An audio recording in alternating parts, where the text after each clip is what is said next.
And welcome back once again to Ask Coach Wendy alongside Coach Wendy Mader. I'm Dave Erickson. Today's topic is a good one. The difference between a rest week and a taper week. We see this in our training plans when it comes to a half Ironman or a full Ironman distance.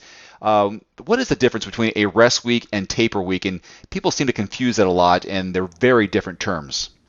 Right. So when we're referring to a rest week or full taper week, we're kind of thinking about the race, the goal race. Is it how important is your race? The most important races are usually referred to as an A race.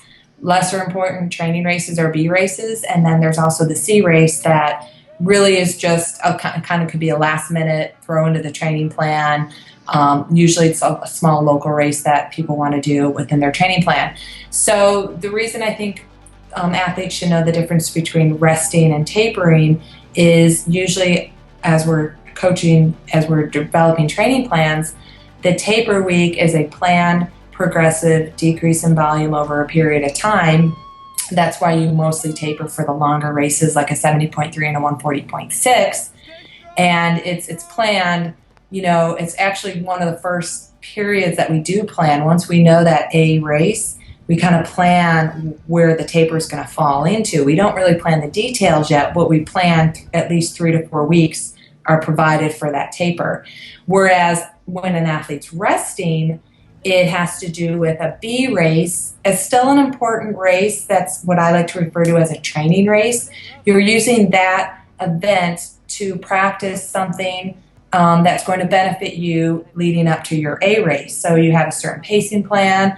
So you want to go into it with a little bit of rest, but not a full taper. It's just usually the week before the rest maybe involves an extra day off or just a little bit of lower volume or lower intensity.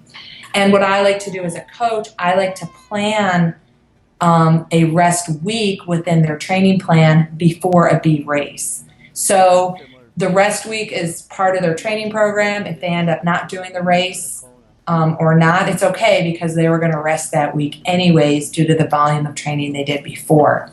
And then for the C races, no rest, no taper. It's just another day of training. You do it, you don't do it, no harm done. It's just part of the training. So I see a lot of people referring to anytime they're resting, they talk about it as a taper. Whether or not they know the difference or not, I think hopefully this is a little bit clear about what a taper versus rest week means. In your Ironman training plan for beginners, a 16-week plan, you have your tapering beginning about 3 weeks before your race begins, whereas a rest or rest week is scheduled out every 4 weeks or every fourth week within your 16-week block. Yeah, exactly. So rest is an important component of every training plan, and most people will take a rest week every 3 to 4 weeks, depending on what they're training for. And then, like you referred to, the Ironman tapers about 3 weeks out. So the number of hours you train slightly decreases over the course of that 21 days. And there's a link below this video to the plan that we're talking about, Ironman training plan for beginners. And in that, Wendy's third week before the race, 3 weeks out, is 13 hours of training. 2 weeks out is 9 hours of training. And then the final week is actually only 6 hours of training, but then you add on your Ironman hours for the race. But it definitely progressively gets less in the final few weeks of this training plan, which is, again, below the video.